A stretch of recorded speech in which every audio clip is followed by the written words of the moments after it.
there for you. We'll turn that on when we get closer to 9:30. What I'm looking at here first on Bitcoin this morning, strong support here at the 50 EMA, but not just because it's the 50 EMA. If you know how we use the 2-candle rule, this pin right here, the 2 candles to the left and the 2 candles to the right are not higher. So that pin would be the pin that we're using to create this zone. And as you can see, it acted as strong support overnight. You would call it the Asian session. I'm just going to call it overnight.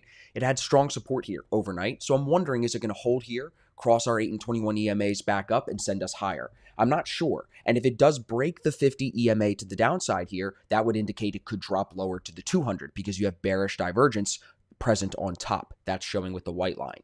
Now, why I'm indecisive on this right now is because if you pull up the 1 minute, in this zone, you'll see we have no bullish divergence on the 1 minute. And that's normally what we need. It is what we need for the D1 entry. So without that bullish divergence being present, can't do anything right now. And on top of all of that, to find a higher probability long setup, we would want the 8 and 21 EMAs to cross up as well. So that's what I'm looking for here on Bitcoin. Let's flip over to GBPCHF. James had a trade on this morning. He was looking at this short. He didn't trade it, but he had a good idea on it, I should say. Again, with divergence on top, once it breaks the 50 EMA once here, it retests, comes back down through, and that sends us lower to the 200. So he was riding that move down to the 200.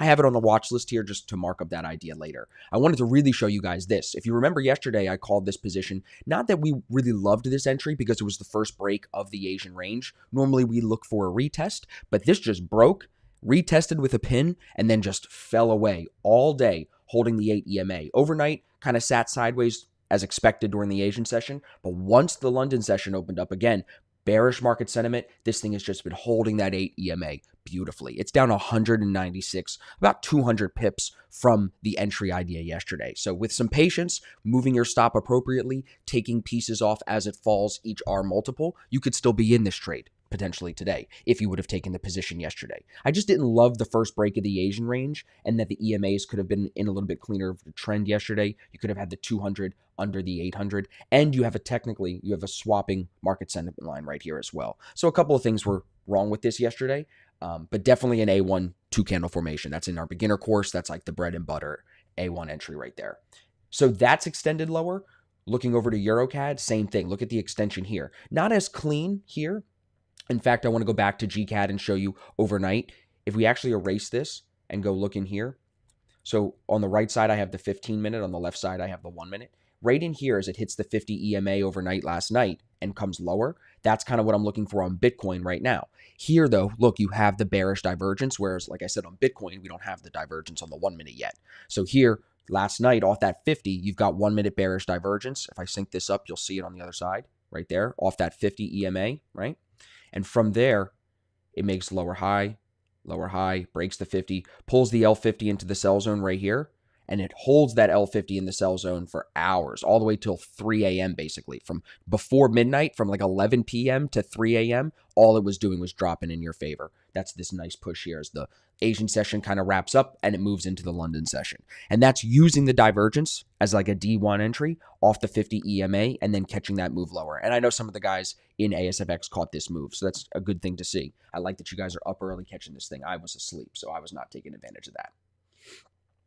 EURCAD, like I said, it's really just kind of extended itself lower. I wouldn't consider this a 2-candle formation because even now, this 2-candle formation, the body is not off the 21 EMA, as you can see.